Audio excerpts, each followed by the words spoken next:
Ho-CO, I'm Feathersmith, Cherokee Nation Ethnobiology Manager with the Secretary of Natural Resources Office.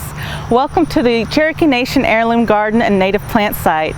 Please join us today on a virtual tour of our Cherokee Nation Heirloom Garden and Native Plant Site for the 2021 Cherokee National Holiday. One of our most important Cherokee heirloom crops is selu, or corn. We have an old Cherokee saying, which is no self-respecting Cherokee would ever be without a corn patch. Selu is definitely one of our most important heirloom crops, but part of the reason for that is really the ease of growing. We can always depend on a big harvest from selu every single year. Now, Cherokees are specifically known for growing our Three Sisters, and in that Three Sisters method, corn would be one of the very first things that we would plant. We have to let it get a little bit of size before we plant those other two crops, which are the beans and the squash. This year, we're actually growing the Cherokee White Eagle corn, and the corn is known to get anywhere from about 8 feet to 14 feet tall.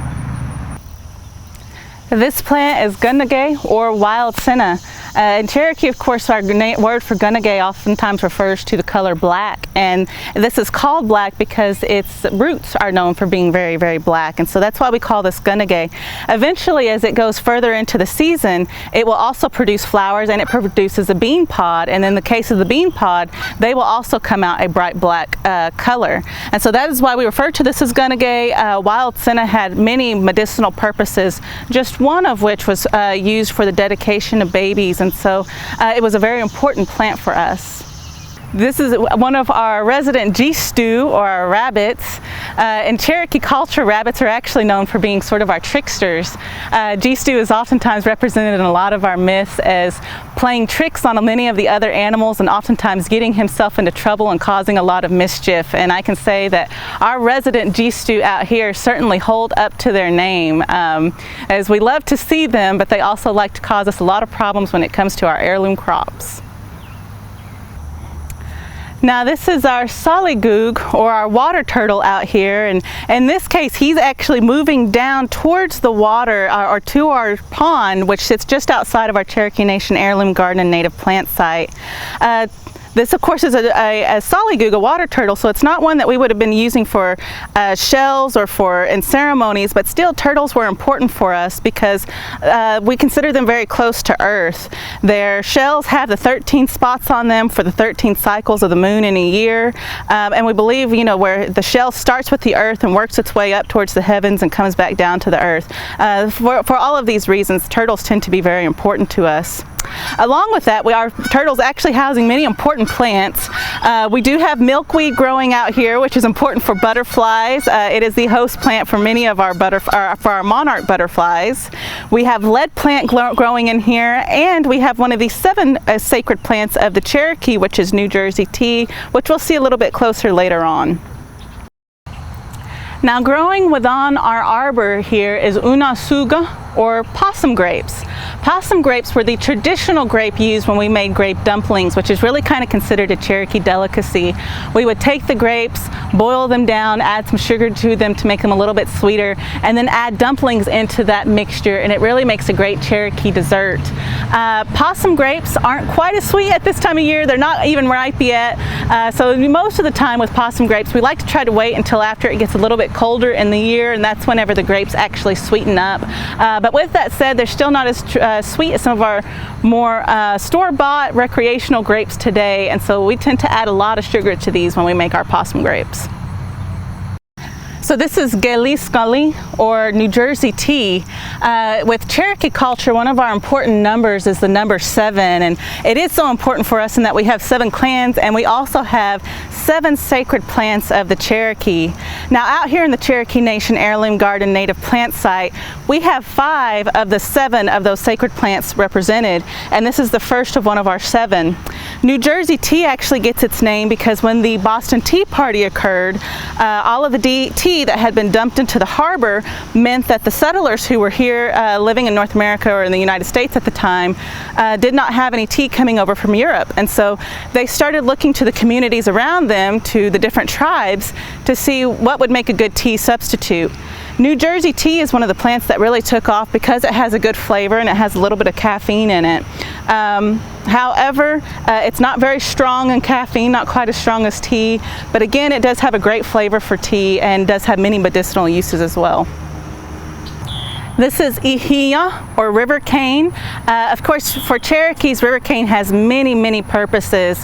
One of which is we like to use river cane for making blowguns out of. River cane was also the primary material that we made our baskets out of when we still lived in the southeast before coming to Oklahoma. River cane was oftentimes used in the floors and the ceilings of the homes, along with our Cherokee homes were known to have been covered in river cane mats along the floors, the ceilings, and the walls. Almost just about any area where river cane occurs, the tribes of that region used it for just about every purpose that they could find for it. River cane was much more numerous than it is today. It just takes up a small portion of the area that it at one time covered, but it has always been a very important plant for us for all of these many reasons. Now this is our dilstoti, or our water spider. Water spider for us was important because she was actually believed to have brought the first fire. In one of our Cherokee myths, it's actually said that there was no fire created here on the earth at this time, and all of the animals still got together and they had councils and meetings much similarly to the way that the people did. And at night, whenever the sun would go away, it would get very, very cold, and so they had started praying to the Creator, asking for something to help bring them comfort at night. And the Creator ended up creating this big storm, and out of that storm came a lightning strike, and the lightning strike struck a tree and the tree burst into flames.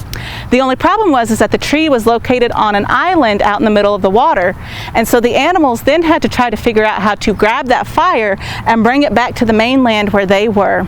They tried some of the biggest and strongest and best animals among them, but nobody was able to bring that fire back.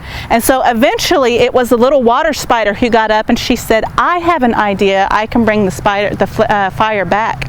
And all the other animals, they kind of looked at her and they said, "We've sent our biggest, our strongest, and our bravest, and nobody else has been able to bring this fire back. What makes you think that you, this little spider, could do this?"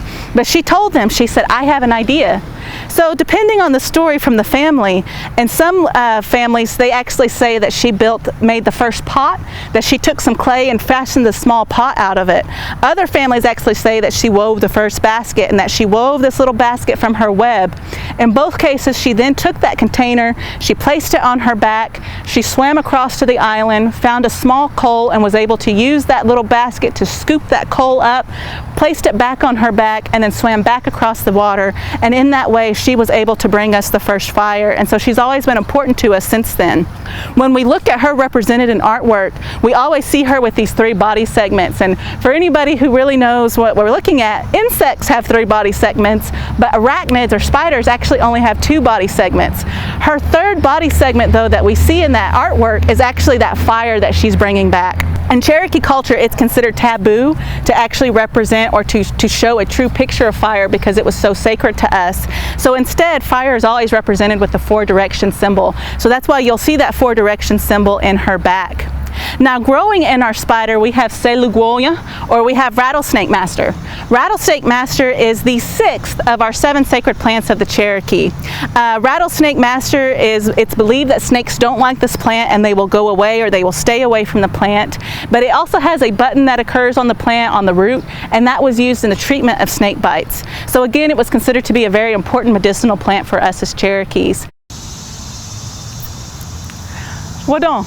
Thank you for joining us on this virtual tour of the Cherokee Nation Heirloom Garden and Native Plant Site, and we hope that you'll enjoy the rest of the events that we have planned for the Cherokee National Holiday for 2021.